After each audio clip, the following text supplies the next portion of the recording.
I'm talking with my friend and colleague, Professor Aleksander Bושקוביץ from Belgrade, Serbia. Are you in Belgrade right now? I am, yes. Speaking? So we're speaking Matar, Belgrade, Matar. And Aleksander Bושקוביץ is a professor in the Department of Anthropology at the University of Belgrade. He holds a position as senior research scientist at the Institute of Archaeology in Belgrade, Serbia. And he's an associate at the Max Planck Institute of Social Anthropology in Halle Sasse, Germany. And I really appreciate you agreeing to go through this interview. I know that you're not a great fan of Zoom. I personally would love to make you a coffee and sit down in my living room and have a really nice personal face-to-face conversation, but this is as good as it gets for right now. So I'm going to call you Aleksander, if it's okay. And I'd love for you to reminisce with me and tell me how you first became aware of anthropology and what attracted you to the discipline. Well, thank you, Fran. It's an honor to be interviewed by you, and also I hope there would be a chance to meet in person, but hopefully there will be another opportunity to meet face to face. As we say, halavai, if only. We hope so. Me and anthropology, it's a strange story. It's an unexpected relationship. I don't know if it was ever meant to happen or not. When I was a little boy, I was interested in strange, exotic places and different worlds. I grew up in different cultures. You introduced me as someone from Belgrade, but actually I'm bilingual and bicultural. I grew up in Macedonia, what is now called Republic of North Macedonia. So I first spoke Macedonian. So my mother tongue, technically speaking, is Macedonian. So this sort of shifting between cultures was something, for me, it came something as something natural. And also shifting between different languages, because there are also different cultural patterns. People in Macedonia are different from people in Serbia. There's a small town in Macedonia and capital of then Yugoslavia, now Serbia, Belgrade. So very, very different cultural contexts. And even as a child, you realize that these are vastly different things. Then I was always into reading. I was always sort of a bit interested in things that were going on. So, for example, my relatives told me when I was 6 years old, during the 1968 invasion of Czechoslovakia, and I drew a little drawing of a Czech soldier confronted by 6 soldiers, but all these 6 soldiers were different. And when I was asked, why are these soldiers different? I said, well, this one is Russian, this one is Polish, this one is Hungarian, from all the countries. From all the countries in the Soviet bloc? That were attacking Czechoslovakia. So I could serve, so at approximately this age, I was 7 or 8, I saw on local television this great explorer, local explorer, Tibor Sekel. He was an Esperanto scholar, and he lived a long time in Australia, in South America, and he told these wonderful stories about these sort of Indians and Aborigines and how he actually lived with them. And he was also a mountaineer. He liked to climb. So I think then I thought, okay, whatever I do in life, it should be something connected with sort of exotic places and exotic peoples.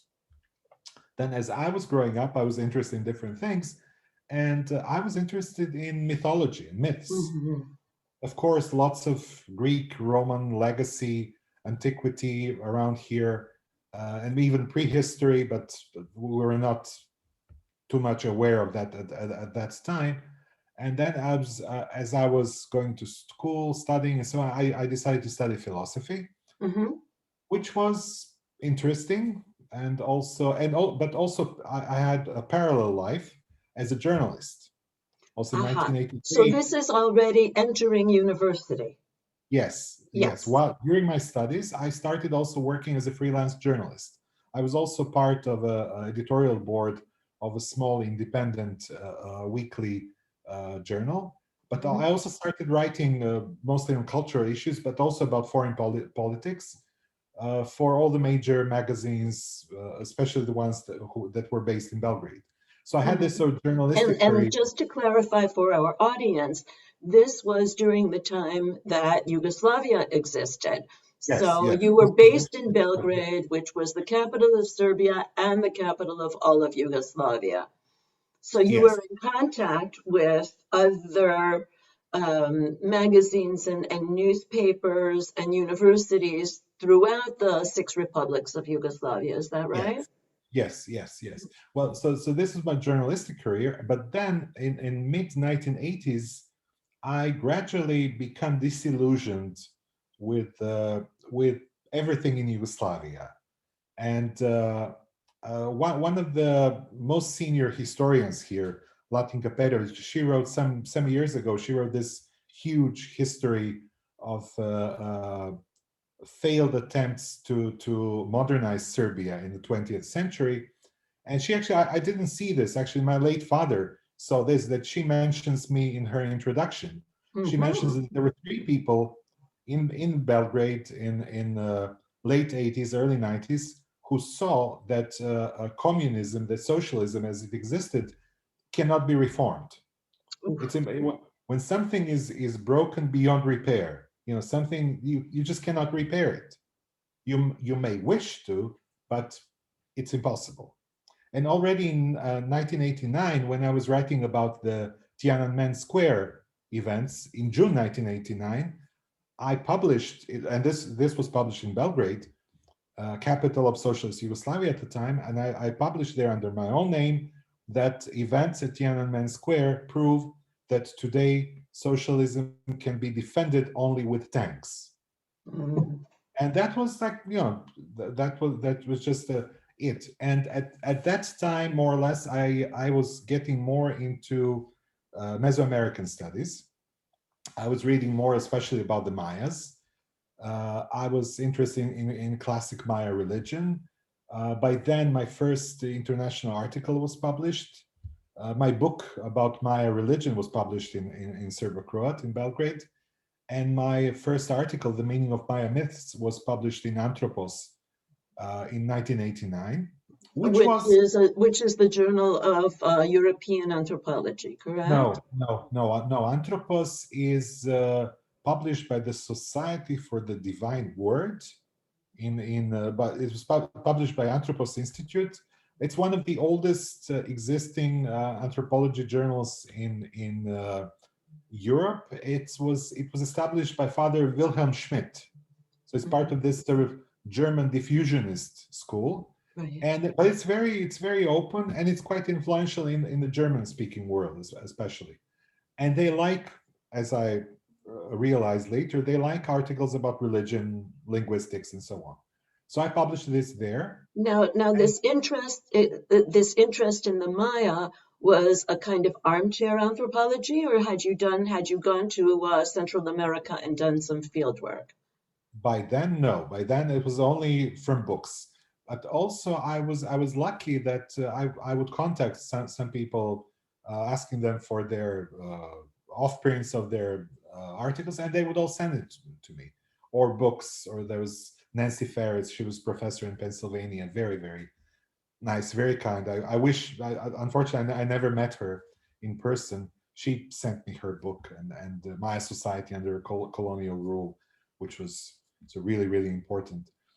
So by then, no, but by then I decided that this was what I wanted to study. So I applied to graduate schools in the United States, and I was accepted everywhere, but I wanted to go to Tulane because of their very strong Mesoamerican program. And also there was this guy there, Monroe Edmondson, who really appeared to be a fascinating character. So I wanted to work there and to work with him. So I went to New Orleans. At first I delayed this for a year, and then I went in 1990 instead of 1989. And then I started my graduate studies at Tulane, at New Orleans. Was this the first time that you were in the States? No, I was in the States before. I visited relatives in 1979, which was actually a major culture shock, which also I think influenced very much my opinions about socialism, about different political systems, and so on, because it was obvious that Yugoslavia was not the perfect place. And it was obvious that people, our relatives who were not very wealthy people in Ohio, but they lived well. They lived, and I could see that someone with a specific work ethic, for example, my parents with their work ethics, they would have thrived in a country like United States. Unlike in a country like former Yugoslavia, where connections or nepotism was much more important. But it sounds like you did what we might want to call accidental field work. You went to visit relatives, and you ended. I was 17. I just wanted to get as many records by Joni Mitchell as possible, and Grateful Dead as well. I was still a deadhead at the time. So by the time I came to New Orleans, of course, there was an opportunity to do field work in Guatemala. So I started research on painted ceramics and on pottery, and then I was able to get to some with the help of my supervisor Monroe to get to some really nice people, and so just take a note by him. So all the doors were open, but then gradually it didn't quite work out between Tulane and me. There was no way. Well, a French colleague later explained to me. He said, Tulane is very different from other American universities. And this guy, he lived in U.S. for many years, and he worked at Pennsylvania. He said, if I would have come to Tulane first, I would have never stayed in the United States, because I felt like I was a little child who wanted to run, but it was sort of kept from running. Holding you back. I could not really go. And also in Mesoamerican studies, there were some things, so more globally, that I felt were wrong. There were some sort of issues about methodology. Some people were sort of celebrated almost as semi-deities, and I did not think that they deserve it. I'm against idolizing people. I think that everyone should be. We all learned about cults of personality through our own lives, right? Yes, but it's funny, and also, in many aspects of this, coming to Tulane was also a culture shock, also being a journalist in Yugoslavia. And so we have to, as independent journalists, sort of fight in a sense against authorities. I felt in the United States in journalism, nobody was against authorities. I felt that everybody was complacent. That there was in each city you would have a single newspaper, which for me was very strange, because Belgrade had 6 or 7 different newspapers. So you had different points of view. But at New Orleans, there was Times Picayune, and that was that. I see. So it was always sort of a single news you read about, and that's it. And so it was all very, very strange. But anyway, so I decided relatively quickly that I will not stay at Tulane. So I started to look at other places. But you did get your master's degree. I got my master's, and also I got my master's, which it will prove to be very important. I did my MA on William Robertson Smith and his study of myth. The famous passage in lectures from on Semitic religions from 1889, where he argued for primacy of ritual over myth, and how this myth-ritual relationship was later used by different anthropologists. So, and also this was by accident. I was visiting a friend of mine at Pittsburgh. So I was just walking down the street, and I walked into a Union Theological Seminary library. And they had all these William Robertson Smith books, different editions. This is the Old Testament in Jewish Church, first edition. Then my favorite is the one on sacrifice. Yes, also his article, yeah, in Encyclopedia Britannica, and also they had different editions of Encyclopedia Britannica, so that I could actually compare them. So I could see how the edition that he edited was sort of light years away better than all the previous editions, and how he basically established Encyclopedia Britannica for what it became. And then so this sort of accidental sort of strolling into a library so told me, well, this is what is interesting. I really want to do this. So you did get the opportunity to go to Guatemala. You had immersed yourself in ancient Maya religion and rituals, and Yes. then surprise, here's Mr. Smith who is opening up theoretical vistas for you, Yes. Yes. if I may summarize. But then also then I became interested in postmodernism. There was all this talk about all things postmodern. So I applied for doctoral studies. I completed my MA, but before defending my MA, and I was very proud that Edmondson told me that he said, you know, we don't give this sort of honor degrees, summa cum laude, but if we did, I would have given you one. So that was very so coming from someone like him.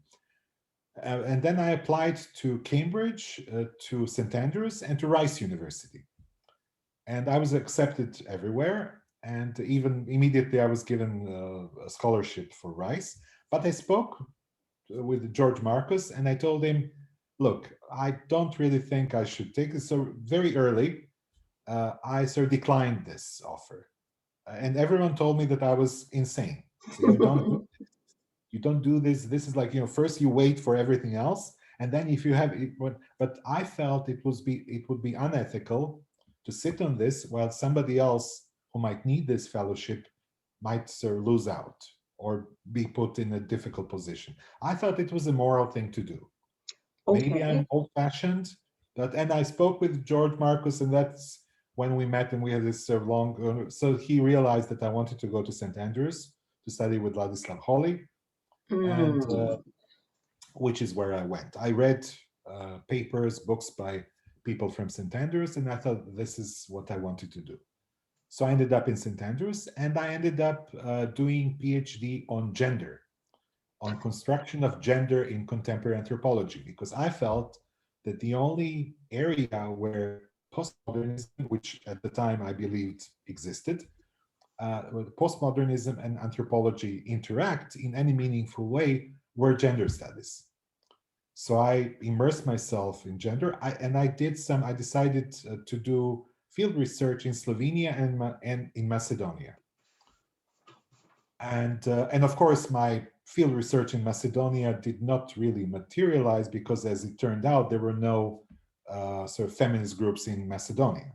There were groups that were calling themselves feminists, but in reality, they were just offshoots of political parties.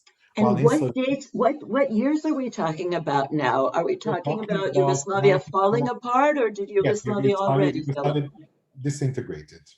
Yugoslavia disintegrated but at this time in 1993, I have a Macedonian passport, so I can travel freely everywhere, basically. So the wars in Bosnia were raging. The Yes, Kosovo experience was also going on. the Oh, Kosovo is still relatively calm, but yeah, the oppression was going on. Yes, but and Slovenia was emerging beautifully from post-Yugo.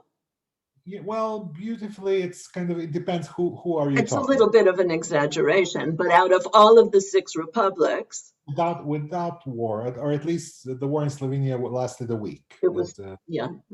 and I have very good friends there, very very very close friends. So we were in contact all the time. So I was reasonably well informed of what was going on. But yes, I decided that Slovenia would be, among other things, a good place to do research because I had this like a home base. I had friends where I could stay, and then people would tell me all these things. So, how people like to tell these sort of horrific stories about field works that, oh, you will suffer, it will be difficult, the language barrier and everything. Everybody will want you to speak only English with them and so on, because of course Slovenian is different from Serbo-Croat. I say, okay, no problem. As it turned out, and actually I was talking to students many years after this experience about this, I did not suffer during my fieldwork at all. I had the best time of my life. Everybody that I wanted to contact with was willing to talk to me, from people on the street to heads of government agencies. Everyone had time to speak. Even somebody warned me, oh, lesbians, they will not speak to you because you're a man. Well, okay, I cannot help that I'm a man, but I'll try. So I found these sort of lesbian organizations for lesbian rights, and said, okay, who would you like to talk to? What kind of materials? So I got all assistance from everyone. Everybody was helpful. Everybody was so really, really nice, polite. And so I was like, just I couldn't have asked for a better fieldwork experience. And I think that was the first person in the region who completed PhD related to gender studies. And so I defended this. May I just ask what happened to the interest in Maya civilization? Or does this reemerge later? It was dormant. Okay. It was hibernating. I would still occasionally read some text or read some news about something going on. And of course, I knew some French Mayanists. I was in contact with Claude-François Baudet's, who was a major French Mayanist. And so whenever I would be in Paris, he would invite me to all the talks that they had at Sorbonne and so on and so on. But basically, I was doing other things. Got it. So you were the first person in the region, meaning ex-Yugoslavia or Eastern, to have done a PhD on gender studies, and particularly as a male. Yes, as a heterosexual white male. So, but yes, and I don't think that there were even people in Bulgaria or Hungary at the time that were doing doctorates on this topic. However, and this is something which my colleague from Oslo, Marit Melhus, she criticized me for this. I never published my PhD. Of course, it is available. You can download it from St. Andrews Library. But shortly after completing it, after defending it, with Henrietta Moore as my external examiner, and Joanna Overing as internal examiner, and even in my PhD, actually, one of my main arguments was that there cannot be anthropology of gender, feminist anthropology, sorry. I was arguing for anthropology of gender and against feminist anthropology. And I was using Henrietta Moore's own quotations against her. But she actually liked this. She wasn't offended or anything. She was actually, she bought my argument. Because I thought that, because her explanation was that feminist anthropology was anthropology from a woman's point of view. And my question was, which woman? From where? Where does this woman live? In rural Guatemala? I talk about anthropology of gender, but I do talk about feminist ethnography. And I think feminist ethnography holds together, whereas feminist anthropology might not. Yes. So anyway, so I defended this. And then there were different options, and I decided not to stay. I could have stayed at St. Andrews because Ladislav Holy, he was unfortunately not well. And they were looking for some, and I was doing tutorials for his kinship class. And you were asking about Mesoamerica. Actually, during my doctoral studies at St. Andrews, I taught my first university course, and that was the course in Mesoamerican studies. That was honors course. They needed someone to teach this, and so I was approached if I could do this at the honors level. I said, why not? So I did this. So I taught my first taught class, I think this was 1995, spring 1995, was on Mesoamerican, pre-Columbian Mesoamerican studies. So I had to sort of keep informed. So that strand continued. Mm-hmm. Yeah. And then I ended up in Belgrade by accident after completing my PhD, and I became associated with the Belgrade Circle, which was like a major opposition, anti-war, anti-nationalist organization.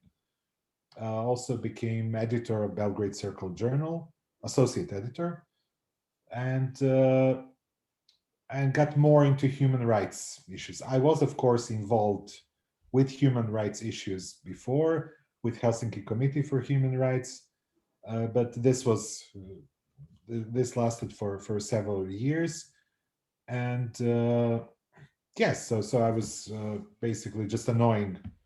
So the majority here, which was always pro-nationalist, and even with the student protests in 96, 97, I was a bit wary of them because there was a lot of nationalist iconography in them, and I did not really buy that.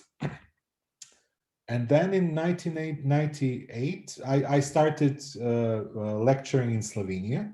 Occasionally, I started getting invitations, and they decided to establish two graduate courses at MA level at the Faculty for Social Sciences. So basically, I can say that Slovenians, in a sense, they threw me sort of a lifeline, in a sense. Academic. They were the first one who recognized me as a scholar. Now, when I think back at those years, I didn't have that many publications. Of course, William Robertson Smith paper was published in the book, and so on and so on. But in retrospect, Slovenians somehow, and this was a colleague also in Slovenia, Vesna Godina, you will notice that almost all people very important in my life were women. Except for Professor Hawley. Yeah, Hawley was like a walking encyclopedia. And speaking of gender and feminism and so on, you know Serbo-Croat or local language, so you know the word čovek. Tromek? Čovek, human being. Čovek. Or man, yeah, as it is person. So I was trying to explain once to Hawley that čovek actually refers to both men and women, so that it can be used as a sort of neutral term.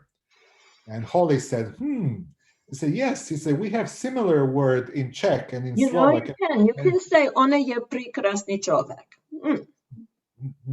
Yes, but Hawley then said, but have you ever heard this word actually being used for a woman? Never. And it made me think. He said, yes. He said, in theory, yes. He said, but in practice, it is sexist. So in Russian, there's a saying that goes something like, I'll translate it.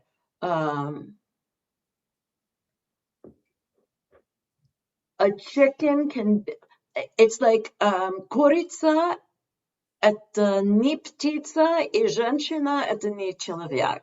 A chicken is not a bird and a woman is not a человек, which is човек. So I started teaching in Slovenia, and approximately at the same time, someone comes from Brazil, from Brasilia. I didn't even know him before. A philosophy professor who was based in Brasilia, and he said, "Would you like to come to Brazil?" And I said, "Oh, why not?" And he said, "Oh, give me your CV." So I give him my CV without expecting anything. I don't know this guy. He doesn't know me. Why would he do anything for me? But as it turns out, he takes my CV to head of the department of anthropology in Brasilia, who was Marisa Peirano, another absolutely brilliant woman and a brilliant scholar. And Marisa Peirano, for some reason, she likes my CV. So she gets in contact with me, and we establish communication, and they advertise. It's called in Portuguese concurso público. I sign letters of authorizing her to represent me, and they select me as a visiting professor of European ethnology. So after all these years in Mesoamerica and so a little bit gender, suddenly I have to become a Europeanist. And I always thought that Europe is too complicated to be studied. But then in 1999, I go to Brasilia and start teaching there. First, I have to learn Portuguese, but I knew Spanish already from my Mesoamerican experience. I actually learned Spanish in Belgrade. and I sort of perfected it in Guatemala. So I was I was sort of entertaining my Spanish friends in St. Andrews. He said, "What kind of word is this? You, Alexander, you're a Macedonian and you speak Spanish with Guatemalan accent." Well, that is life. So anyway, so in first semester in Brasilia, I could teach in Spanish because all the students could understand Spanish. It's kind of a linguistic thing. It doesn't work the other way around. But apparently, Portuguese speakers can understand Spanish more easily. And by second semester, I learned Portuguese, so I could teach in Portuguese. And Brazil was very important because I think that I learned everything in Brazil, basically. I learned how to teach. I learned how to organize my classes, my courses. And of course, the magic word, which later some people here in Belgrade ask, how do you do this? Was well, very simple. You know, when I was organizing my classes, when I didn't know something, I would ask someone. The simple thing is, you know, you don't know how to do something, you ask someone who knows. So it always helps. So I learned, and also, but I was also sort of blessed in the sense that first Brasilia was an excellent department, a little bit underrated because of the strange kind of rating systems that they have in Brazil. And of course, Brazilians mostly publish in Portuguese, which makes the majority of their writings inaccessible for non-Portuguese people, which is a pity because, especially, for example, in gender studies, what they produce is like top. It's really fantastic. So the highest possible quality. And but also I was blessed because the students who come to study social sciences, it was a social sciences course, they have to pass very strict entry exams in order to enter universities. So basically, only students who are interested in the subject can study. Mm-hmm. So as a result, I really had brilliant students. I was very proud of them. I was very pleased with them. And also, again, there were some things in life.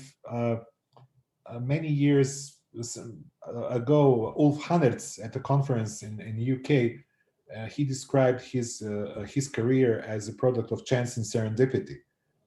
And I can say that similar, of course, I cannot compare myself to Ulf Hannertz, although he's also Gemini.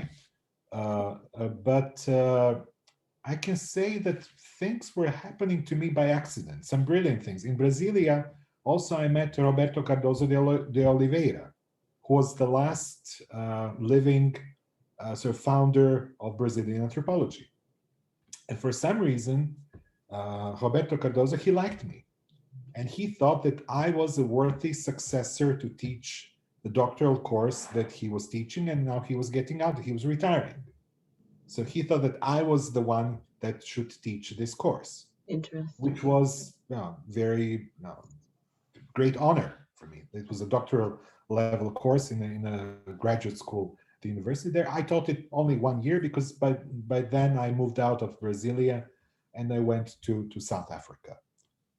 Wow. What another adventure, staying in the Southern Hemisphere. So you were in Brazil from 1999 until 2001. And then you went to South Africa because? Well, I wrote about this. There's this article, Joyeux Tropique. I wrote about this experience. It was partially sort of personal disagreement with a single person in Brazil, and I didn't want department to vote on me staying there because I knew I would win the vote, but that would not be very good for the department. So you didn't want to be like the agent of disruption, or somebody. Okay, I can tell you this. Okay, this was published in 2005. The lady who was head of the department then, she said that she didn't think that my contract should be extended. And of course, she didn't realize that my contract was not with the department. My contract was with the university. So as I was told, I could have stayed there, and basically if they would not let me teach in the department, I would not teach anything in the department, but I would still get paid. because university wanted me to stay. But I thought that it would not make any sense to be agent of disruption in a sense, because some people felt loyalty to this person. And so I just decided to get out, and I got this nice offer for a postdoctoral fellowship from the University of the Witwatersrand in South Africa. And so I went to Johannesburg in 2001, February 2001. So I was in South Africa, in the southern hemisphere. In Johannesburg, I didn't know Johannesburg has the largest human-made forest in the world, which I was quite unaware of. I was told that there were no trees there like 120 years ago. When human settlers came there, they decided to plant all the trees. And Witwatersrand was a very interesting experience, very nice experience. But again, just as I was lucky with meeting Cardoso de Oliveira in Brasilia, I was also very fortunate to meet David Hammond Tooke in South Africa, in Johannesburg, who was, again, one of the last living representatives of South African anthropology, and also famous for his book Imperfect Interpreters from 1997, where it's a story about South African anthropology between 1920s and 1990. So all the splits, shifts, how politics influenced it, and so on. It's an excellent, brilliant sort of ethnography of anthropology. And I was able to meet many times to go to his home and speak with him. And I really feel, that it's really, in retrospect, I was so lucky, to have been able. Yeah, it sounds almost unreal. Also, that passive voice. I received a postdoctoral fellowship. Just to elucidate, you did have to apply for it, right? Yes, but as for most postdocs, usually people don't even apply for these things. People here, I have problems in Belgrade convincing my younger colleagues to apply for some of these things. They don't even want to apply for them. Because they just don't think that there's any possibility that they'll get them? No, because they feel inert. They don't want to move. One of my younger colleagues, who's brilliant, was when I told her once that she should apply for something in Germany, she said, well, but I also have a boyfriend. I said, look, this fellowship will cover your boyfriend as well. And what if we decide to have a baby? You will get extra money for the baby as well. Germany is very well organized. If you are a young researcher, if you work in an institute, it's perfectly organized, and you have all the funding for travel, for conference, and all that, which we don't have here in Serbia. So, but anyway, so South Africa proved to be very good, very, very interesting, very important. I was able to also to meet some. I was working with Robert Thornton a couple of years when I was at Wits, and I also met Isaac Niehaus, a brilliant guy. Now he teaches at Brunel in the UK. He's fantastic. He does research on witchcraft, among other things. And also, he was a student of Adam Cooper. So I met Adam Cooper through Saki Niehaus. And then after my postdoc expired, I was applying for different positions, and then I was accepted at Rhodes University in Grahamstown. So I was staying in South Africa. And Rhodes University, they wanted someone who they said they wanted someone to stir things up a little bit. Ooh. They actually phoned my former supervisor at St. Andrews. They phoned Nigel Rapport to ask. He wasn't on my list of referees, but they just phoned him and sort of were inquiring what kind of person was I, which was quite interesting. In my experience, universities, when they hire people, they're not looking for people to stir things up. Usually they're looking for a nice fit, or at least in most American and British universities. So, and Rhodes University, again, it was a chance to meet some brilliant people, to work with some brilliant people. Head of the department when I came there was Chris Devet, another sort of person. Unless you do research on internally displaced persons, you have probably not heard of him, but a brilliant anthropologist. And also one that also when people write about differences in South African anthropological traditions, so Afrikaans versus English speaking ones, it's so oversimplified. So actually some people put Chris de Wet and Mike de Jong and say, look, these people are Afrikaans speaking, but they're totally sort of in sort of this kind of liberal, sort of anti-apartheid anthropology, and they have always been like that. So you cannot, it's impossible to simplify things. And also the only anthropology department that was actually disbanded by the state during apartheid was an Afrikaans department at Potchefstroom University. So they did not touch departments in Cape Town or some other places. No, they disbanded this particular one, because these guys said, oh, we should do some good research. So no, you will not. So anyway, so I was able to work with some brilliant people. And again, I had fantastic students. I was really, What were you teaching? I was teaching gender, anthropology of gender, and I had very interesting situations where my female students would bring their husbands or partners. They asked me first, Professor, can I bring? I said, of course, if he will. Yes, if he will just sit there and be quiet. And then I was teaching anthropology of the Balkans. Mm-hmm. So you actually you did what I did. Ultimately I was teaching a class on anthropology of Europe, and then I collapsed it and just started. I taught a couple of classes on ethnography of the Balkans, because both the Balkans and Ireland seemed to be the most popular places that I was teaching in Anthro of Europe to our Israeli students. Yeah, well, in Brazil also, I was teaching anthropology of Europe. First, I started teaching myth, of course, in Brazil, but then I was teaching anthropology of Europe, and my examples were from the Balkans and from Ireland, incidentally. Yeah. But in South Africa, I was teaching gender and anthropological theory, of course, yes. And also during my stay in South Africa, I met Thomas Eland Eriksson from Norway, who will become a good friend later. And also he gave me this idea of organizing this workshop, from which other people's anthropologist book came out eventually.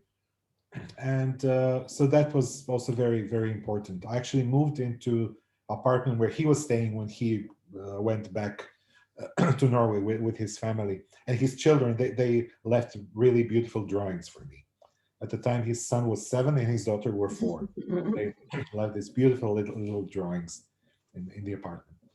So, but after several years, this time for personal reasons, I left. I was senior lecturer at Rose, but with fantastic memories of the place, and still I'm in contact with them. I'm also in contact with most of my friends in Brazil. So actually, I published articles about anthropological traditions in Brazil, in South Africa, and in former Yugoslavia. And I think I might be one of the few people in the world who wrote about anthropological traditions in so many different places. And then after 2005, 2006, I came back to Belgrade. And of course, that was not the country from which I left in 1990, or where I was briefly 97, 98. Everything was very different. I started working in the Institute for Social Sciences, which you visited when you visited Belgrade several years ago. With Sarah Hellman. Mm-hmm. And so I stayed there in this institute for, until last year, basically. No, until 2019, yes. And I started teaching at the university. I was still teaching in Slovenia, but the courses in Slovenia were sort of organized when they were not given every year. So when enough students would register for a course, then I would be invited. I would come for a week and teach there. Of course, I was supervising students in Slovenia. So actually, my first doctoral student was in Slovenia. and she did her fieldwork in Montenegro. And also my first MA student who completed defended his thesis was in Slovenia, although his MA looks more like a PhD, but it's 300 pages cognitive anthropology thesis. Yeah, and then gradually from 2009, as I was critical of anthropology here and of anthropological tradition, they sort of incorporated me. It's what they do in countries like Mexico. You know, when you criticize Mexican government, they offer you a job, and then you cannot really criticize them because you work for them. So I think maybe it's similar here, that I was so critical of anthropology and how it was done, and of nationalism. But of course, nobody cares about my criticism of nationalism. That I was invited to teach at the university, and first it was part-time, and then it became from 2013 full-time. So basically here, when you're employed full-time at the university, you cannot be fired. So there's not a process of tenure, but you're employed and or something else happens that makes it impossible to be fired. When you're a full professor at the top level, it's automatically tenure, yes. And also the institute, also the Archaeology Institute, or Institute of Social Sciences, where I got selected into the highest rank in 2008. Since then, I've basically, even if I never show up for work, I cannot be fired. Which is, in my opinion, it is not a good thing, because it's not really, doesn't really make people, doesn't really provide incentive for work. But that is another story. I was also accused from a younger colleague that my talk about publications and research is basically Western colonial stuff. So, you're trying to implement here this sort of Western colonialist thing. So I said, no, I just think that, if you're an anthropologist, you should do anthropology. That's as simple as that. So that kind of brings me to my question about developing or not developing local traditions. You've brilliantly written about the traditions of Brazilian anthropology and South African anthropology. Can you tell us something about the consolidation or the non-consolidation of a Serbian or an ex-Yugoslavian anthropology, in which there's some kind of a consortium? Again, here we are talking for the benefit of the Israeli Anthro Association, and the reason why we're talking in this format today is because the current president of the association, Pnina Motsafi-Haller, decided against the usual suspect of inviting an American, usually, not always, an American or someone from the UK to be the keynote speaker of our yearly conference. And she decided instead of that some of the members of the Israeli Anthro Association would interview anthropologists in a variety of places, including Brazil. I'm not sure if there's anyone being interviewed from South Africa. I think that there is somebody from Russia. And then, when I said to her, well, I could interview Alexander in Serbia, she was thrilled. So is there any kind of an anthropological organization in Serbia or in former Yugoslavia, number one? And number two, are there any common themes, theoretical or ethnographic, that hold your department together? And I know the answer to the question, but I want you to answer it. Did you succumb to being co-opted by getting a lifetime job at the University of Belgrade? Well, when you speaking about different traditions, because of my teaching experience in Slovenia, and because of my contacts with Slovenians, basically I'm most familiar with the situation in Slovenia. And also my Slovenian colleagues, they go to the conferences and they publish and so on. And some of them are brilliant, of course. Of course, there are some things there, and I actually I do mention in my lectures how it is funny that two young female scholars were unable in Slovenia to get habilitation. How one of them was good for Cambridge University, but not good for University of Ljubljana. She has publications and all that and research experience. So I thought this was very strange. And another one, similar situation, said perhaps the fact that they were younger and that they were women has something to do with it. But anyway, ethnology, there is ethnological anthropological society of Serbia, but the scene is relatively small. I think it has around 50 members. I'm not an active member, so I would not know the exact details. I'm in many aspects I behave like Groucho Marx, very suspicious of organizations that would have me as their member. So there is a long tradition of ethnological and ethnographic research in Slovenia, in Croatia, and in Serbia, in different forms and formats. In Slovenia, it was started, well, everywhere it was started basically in the 19th century. In Slovenia, it was an attempt to see who are we, the Slovenians? What is it that makes us different? And how are we different from the German speakers, for example, from the Germans? Because they called everybody Austrians, they're all Germans. So that was the crucial issue. How do we construct our identity?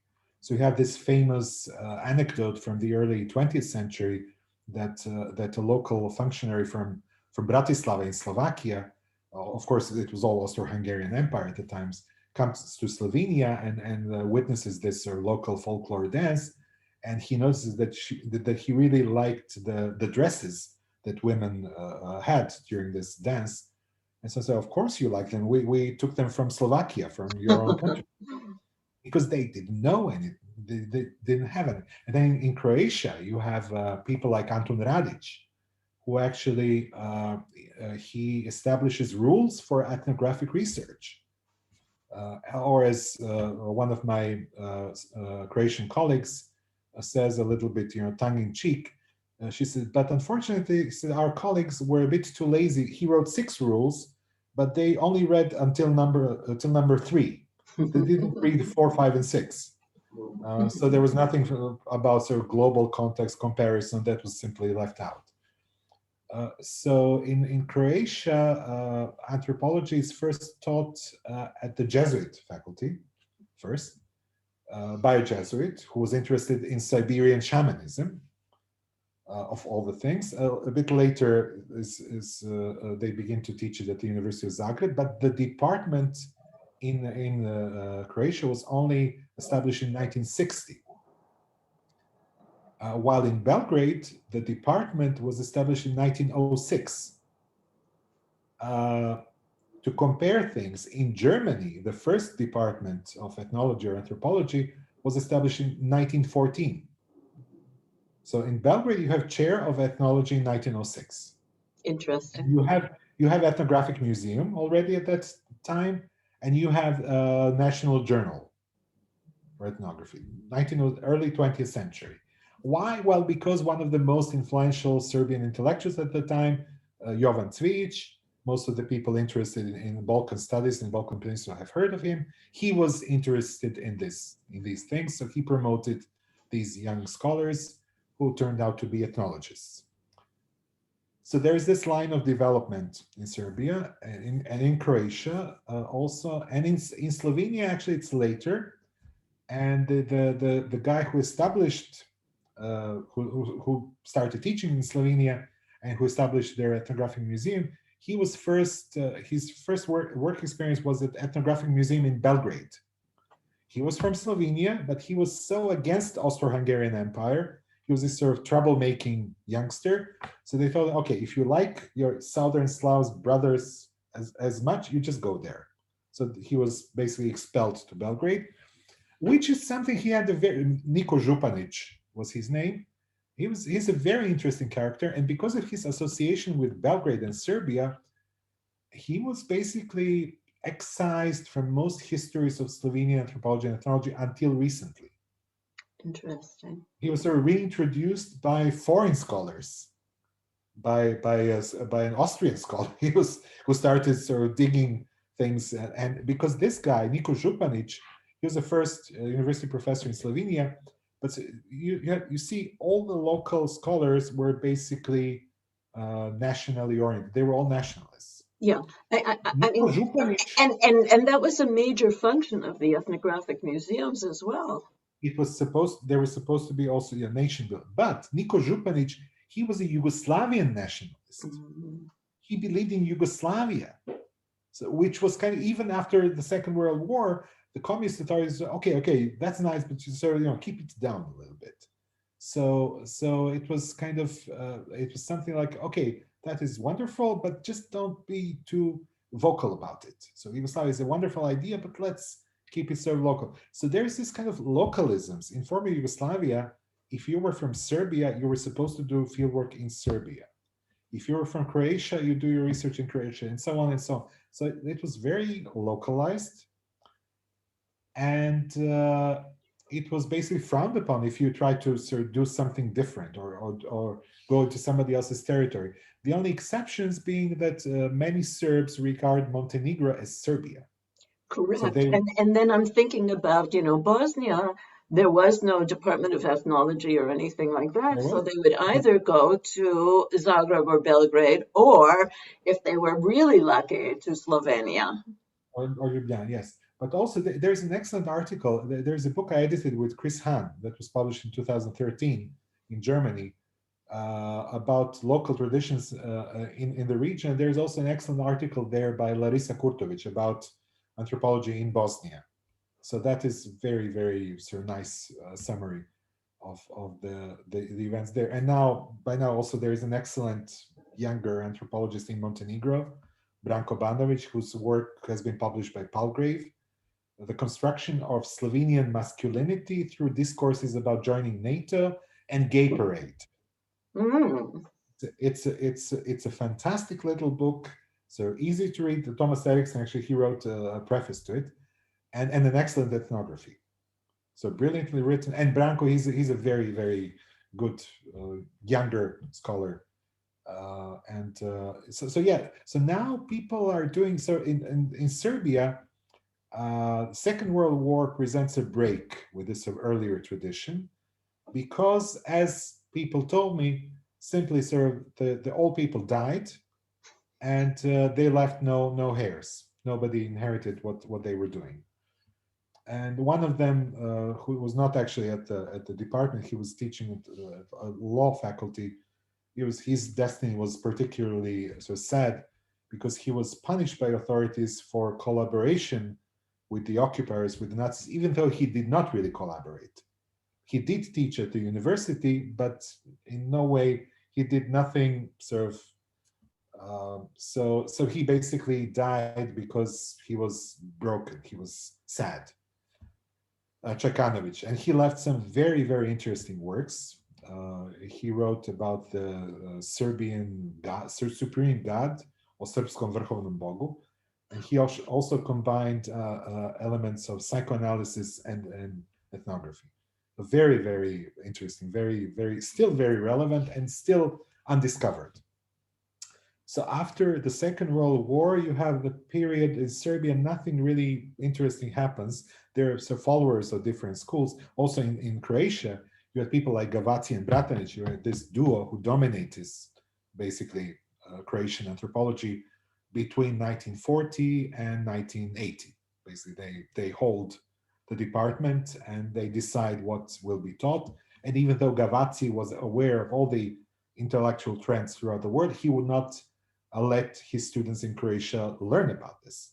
So when I spoke also, I was lucky enough to be able to speak to one of the last living Croatian ethnologists, Dunja Richtman Augustin, and she was actually the one who who inspired me to get interested into anthropologists of the region, she told me as a student, she said, we never heard about structuralism.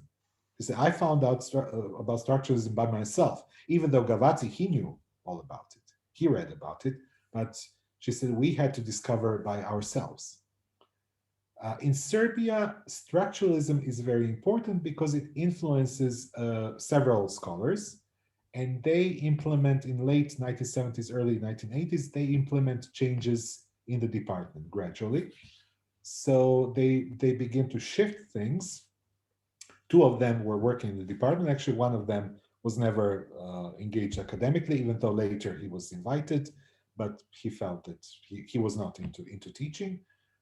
So the two guys, Bandic and Kovacevic, Kovacevic is still head of the department. They basically implement these changes. They modernize, they influence modernization of the department. They managed to get lots of younger people hired as temporary lecturers, as temporary researchers, some only 10, 15, 20%. It's very complicated how the system here works. But in any case, by sort of political maneuvering, Belgrade is at the moment, I think, probably the most interesting place to study anthropology in the region. Really? Even more so than Ljubljana? And I include Hungary and Bulgaria in this as well, because there are people interested in very different things. Like? Give me the range.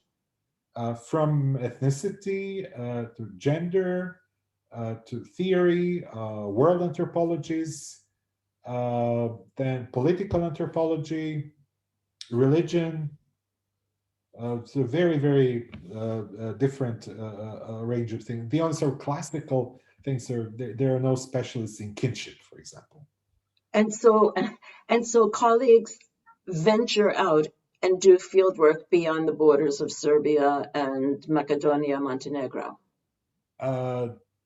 Some do, some don't. It's mostly theoretical fieldwork, or in cases of someone like me, I get sort of invitation or I apply and I get fellowship to based on the project. So I was able to do some research in Norway, for example, some time ago, or more recently, I had fellowship. Actually, COVID disrupted this research into this psychoanalyst in Scotland.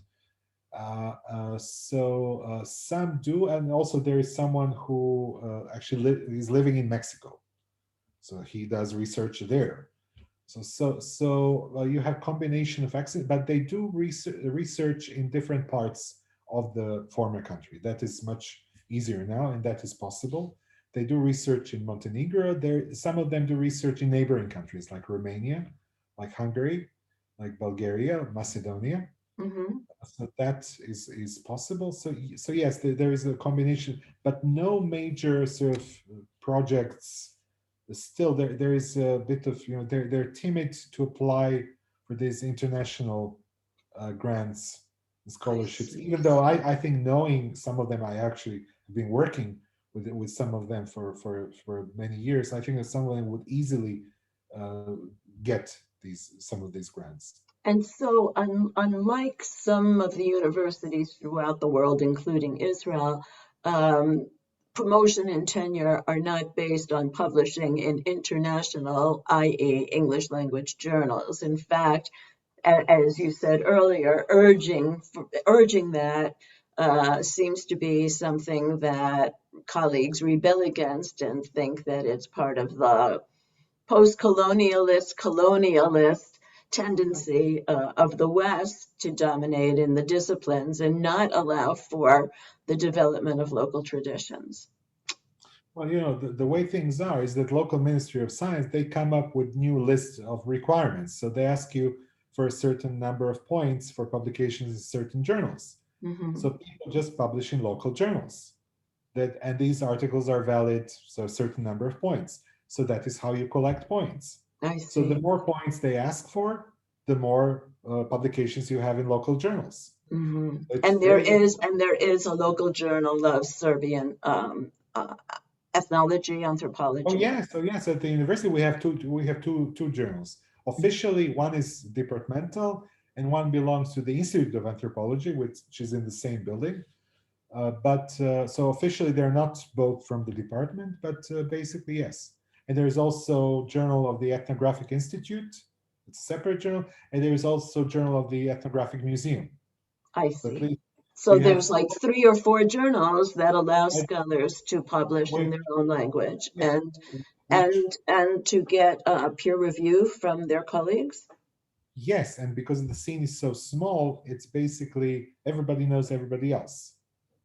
It's officially it is blind peer review, but in reality, when you have around 50, field that is consists of around 50 people, it's kind of difficult to also, since most of the art they did not do. I suggest doing things like what Slovenians did with anthropological notebooks, anthropologické zvezky. But for this you would need a long-term strategy. Mhm. And for this, you will need this. For example, now in my Institute of Archaeology, our journal is only publishing in foreign languages. So I wanted to write something for it recently. So I was asking the boss, head of the institute, who's also main editor of the journal. So how do I present this? Well, he said, we publish in English, so you don't translate from English. Oh, okay, the better. However, in anthropology, no. In anthropology, it doesn't work like that because the field is small, and I think they feel threatened, and they feel that if they give in here, that everything will collapse. Because also the policy on the state level changes every year. So the selection criteria for promotions, they change every couple of years. Mhm. So you never know what will happen.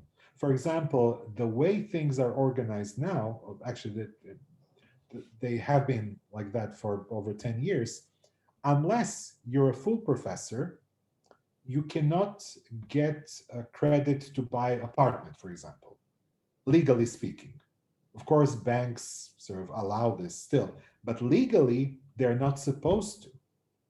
So unless you're 50 or 60 years old, you can never buy a place, which is something which most people want to do. People want to have their own place, but you simply, legally, you cannot do it.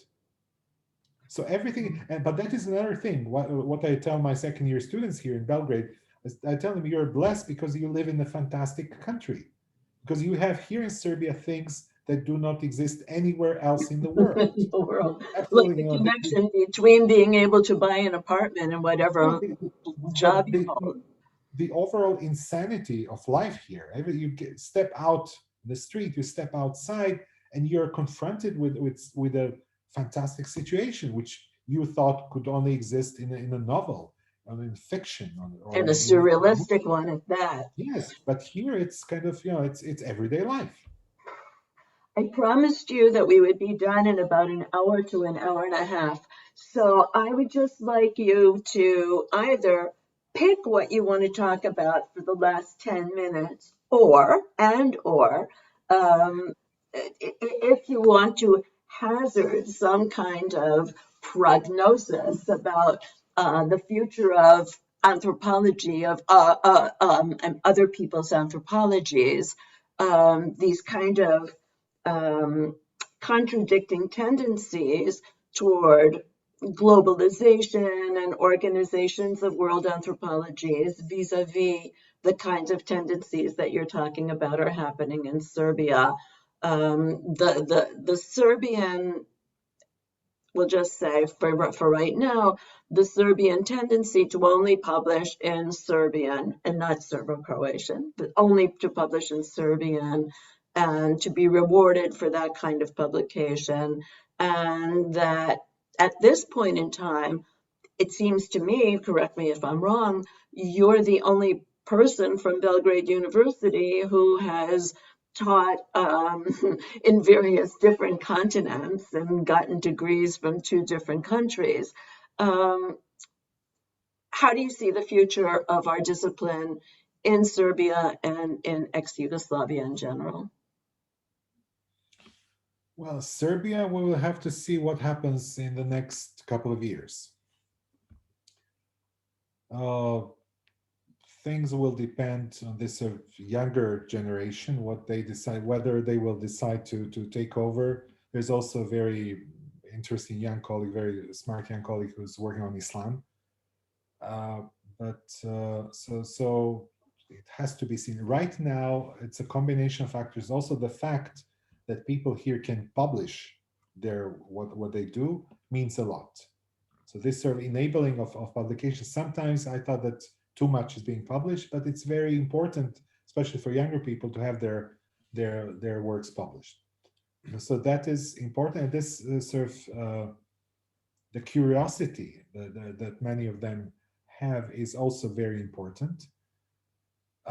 Whether it will translate into more contacts with the outside world, when I was talking a couple of years ago and I was complaining to my head of the department why people don't apply for these grants that I take them to, and said, look, you should apply for this. And he told me, so, you know, you're my like my late father. He spoke different languages and he felt at home in Berlin, in Rome, in Zurich, in London. But he said, people here are not like it. People are afraid. People want to sort of stay local. So I don't know whether it is a global feeling. I see that, I don't know how things will develop in other, in Slovenia, there paradoxically, you have most of the funding goes to the Department of Ethnology and Anthropology, while this institute, they have an institute at the Slovenia Academy of Sciences and Arts, where there are some absolutely brilliant people, some with important international publications and recognition, but they're completely ignored in Slovenia. Well, people know about them, but it's kind of, you know, they're there. They will not really get funding. So it's so you have these strange situations which you don't have in other countries, I think. But globally, I think that the future of anthropology is bright. I think that the COVID crisis shows that, you know, you cannot deal with such a disaster, such a global emergency, without understanding how people behave. And this is the question that Ladislav Holy and Stuchlik put in their 1983 book. Why do people do what they do? I think we should go back to the basics. And here, you know, we were bombarded with the prognosis by epidemiologists, by this and that, but nobody was really paying attention to human behavior. Very rarely you could read, there was an excellent article by Napier and Fisher, I think in July last year, about public health and anthropology and why anthropology is important in public health. Actually, one of the main public health people in Edinburgh, her original degree is in anthropology. So I think we are more relevant and the world, the developments are showing that anthropology is more relevant.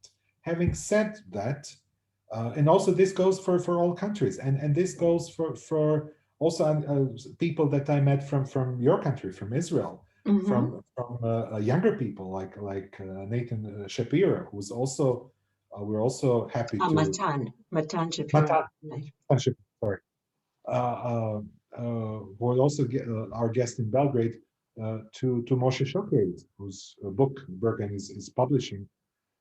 Just, you know, the quality of this work and the relevance of their work to understanding of the world and to making the world a better place is something that simply cannot be ignored. Having said that, there are, of course, dangers that you have people who like to burn books. Unfortunately, I was shocked recently when I learned about renaming of the Kroeber Hall. And I as someone who does history of anthropology, I thought that only someone who had no clue who Alfred Kroeber was and what he did for anthropology and for the Indians of California could have done that.